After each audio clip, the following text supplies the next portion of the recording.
સુરત જિલ્લામાં પડી રહેલા ભારે વરસાદને કારણે ઉમરા ખાતે આવેલ મધર ઇન્ડિયા ડેમ છલકાતા તેના બ્રિજને અવરજવર માટે બંધ કરી દેવામાં આવ્યો છે।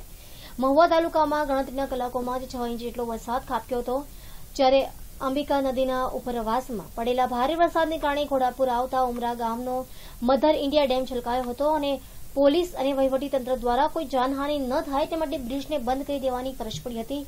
નદીના પૂર અને વરસાદને કારણે મહુવાના કરચેલિયા ગામના મુખ્ય માર્ગ પર પાણી ફરી વળતા વાહન વ્યવહાર ઠપ થઈ જવા પામ્યો હતો।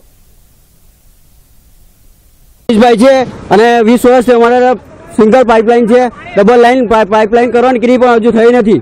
એના માટે આ અટવાળાનો ઘરનાનો પ્રશ્ન ઉભો થયા કરે છે દર વર્ષે।